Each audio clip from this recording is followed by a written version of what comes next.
পুলিশি অত্যাচার বন্ধ করবার পাশাপাশি নানাবিধ দাবিতে উত্তর চব্বিশ পরগনার বীজপুর থানায় ডেপুটেশন এবং থানার সম্মুখে বিক্ষোভ প্রদর্শন করল AIUTUC অনুমোদিত সারা বাংলা মোটর ভ্যান চালক ইউনিয়নের সদস্যরা। এই ডেপুটেশন এবং বিক্ষোভের নেতৃত্ব দেন উত্তর চব্বিশ পরগনার উত্তর ব্যারাকপুর শাখার পাশাপাশি পড়শি জেলার বিভিন্ন ভ্যান চালকেরাও।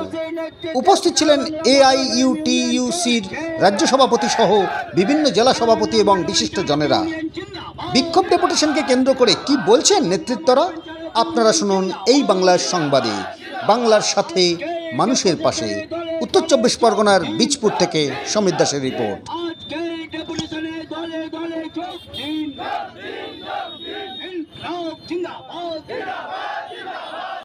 বিষয় ছিল ডেপুটেশনের আজকে প্রধান যেটা রাস্তায় পুলিশের অত্যাচার আবার তারা বাড়িয়ে তুলেছে, বিশেষ করে বীজপুর থানার এরিয়াটা চব্বিশ পরগনার অত্যাচার হচ্ছিল। তাদের প্রথমত রোডে উঠতে না দেওয়ার হুঁশিয়ারি, এবার এক শ্রেণী তো আছে ভীতু, সবাই তো আর সাহসী নয়। এবার তাদের ওই ভয়ের জায়গাটা দেখিয়ে তাদের কাছ থেকে একটা অ্যামাউন্ট নেওয়া, প্রতিটা ভ্যান চালকের যা অভিযোগ যে তাদের কাছ থেকে প্রতিনিয়ত পয়সা নিতে হচ্ছে, তাদেরকে হয়রানি স্বীকার করছে, পয়সা দেওয়ার পরেও পুলিশ নিচ্ছে। এবার ছেড়ে দেওয়ার পরে 2-4 কিলোমিটার পর পর তো ওই রুটটায় থানা আছে, এই বীজপুর ছেড়ে দিলেও তারপরের থানা আক্রমণ করছে, তারপরের থানা আক্রমণ করছে, এইভাবে একদিনে তো প্রতিটা থানা সম্ভব নয়। তাহলে আজকে আমরা বীজপুরে দিলাম।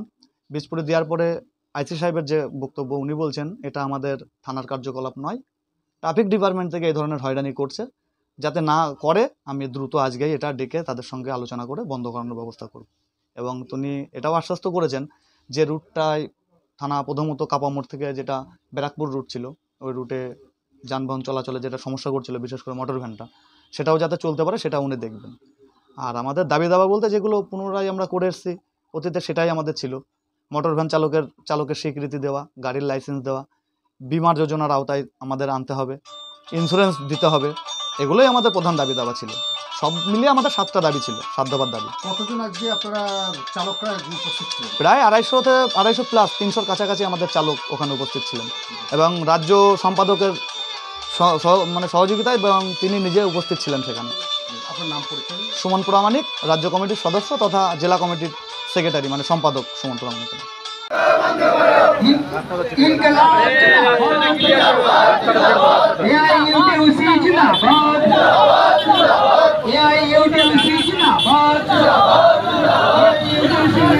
আমাদের সুমের আউতরি চৌমাথা কমিটি শুধু সারা বছর আমরা মোটর ভ্যান চালকদের নিয়ে যেমন দাবি দাবা নিয়ে আমরা লড়াই করি, তথাপি আমরা সামাজিক উন্নয়ন, যেমন বিভিন্ন ধরনের রক্তদান শিবিরের ক্যাম্প, বাচ্চাদের বই খাতা পেন প্রদান করেছি আমরা, তেমনি তথাপি আমরা বাচ্চাদের কম্পিউটার প্রশিক্ষণের ব্যবস্থা করেছি।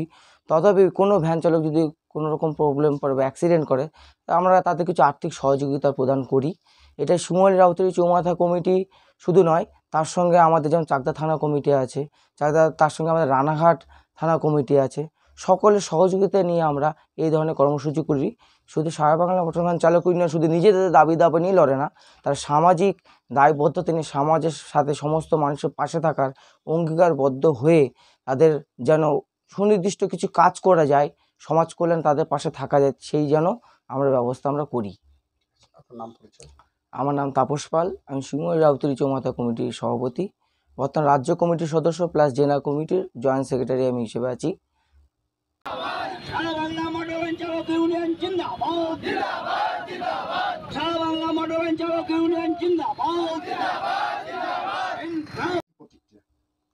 আমাদের সংগঠন AIUTUC অনুমোদিত এই সারা বাংলা মোটর ভ্যান চালক ইউনিয়ন যখন সারা পশ্চিমবঙ্গে পুলিশ এবং প্রশাসন এদের উপর ব্যাপক আক্রমণ নামিয়ে এনেছিল, তখন কোনো শ্রমিক সংগঠন এদের পাশে দাঁড়ায়নি।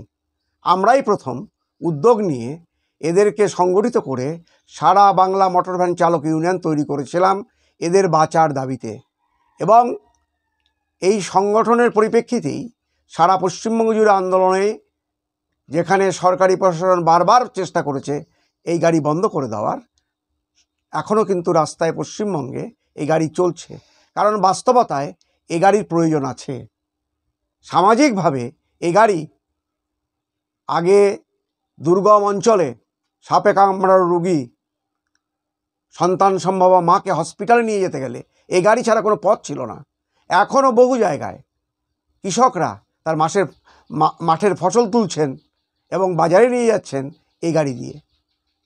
ক্ষুদ্র ব্যবসায়ীরা এই গাড়ি ব্যবহার করে যেহেতু এই গাড়ি স্বল্প মূল্যে পরিবহন করে পণ্য, সেই জন্য এই গাড়িকে ব্যবহার না করে উপায় থাকে না। তাই এই গাড়ির বিরুদ্ধে সারা ভারতবর্ষে এবং পশ্চিমবঙ্গেও যে বড় বড় গাড়ি কোম্পানিগুলো আছে, টাটা, মহিন্দ্রার, তারা কিন্তু খুবই উঠে পড়ে লেগেছে এই গাড়ি বন্ধ করে দেওয়ার জন্য। তারা সরকারকে বারবার চাপ দিচ্ছে যে এই গাড়ি যাতে বন্ধ করে দেওয়া যায়, কারণ এই গাড়ি বন্ধ হলে তাদের গাড়ি চলবে, তাদের লাভের পাহাড়টা বাড়তে থাকবে। আমরা এআইইউটিউসি মনে করি, আমরা যারা সারা বাংলা মোটর ভ্যান চালক ইউনিয়ন তৈরি করেছি, এই মোটর ভ্যান চালকরা এ সমাজের অল্প শিক্ষিত, শিক্ষিত, দরিদ্র, গরিব মানুষ, বেকার যুবক, তারা নিরুপায় হয়ে অন্য কাজ না পেয়ে এই পেশায় এসছেন এবং এই পেশায় কাজ করে সামান্য হলো তাদের পরিবারটাকে বাঁচিয়ে রেখেছেন, দুমুঠো অন্যের ব্যবস্থা করেছেন। এখনো পর্যন্ত আপনাদের সংগঠনে কতজন এরকম চালক তারা তাদের পরিবার নির্বাহ করছে, এরকম রেজিস্টার্ড হয়েছে? আমাদের সারা পশ্চিমবঙ্গে 4 লক্ষের মতো মোটর ভ্যান চালক আছে প্রায়। তার মধ্যে বেশিরভাগটাই আমাদের সংগঠনে, কারণ আর দ্বিতীয় কোনো সংগঠন নেই। এআইইউটিউসি অনুমোদিত একমাত্র সারা বাংলা মোটর ভ্যান চালক ইউনিয়ন, যা সরকার স্বীকৃত, রেজিস্ট্রেশন নাম্বার 25,029। এই সংগঠনটি ছাড়া মোটর ভ্যান চালকদের আর দ্বিতীয় কোনো সংগঠন নেই রাজ্যব্যাপী। আপনার নাম পরিচয়? অশোক দাস, রাজ্য সম্পাদক, এআইইউটিউসি।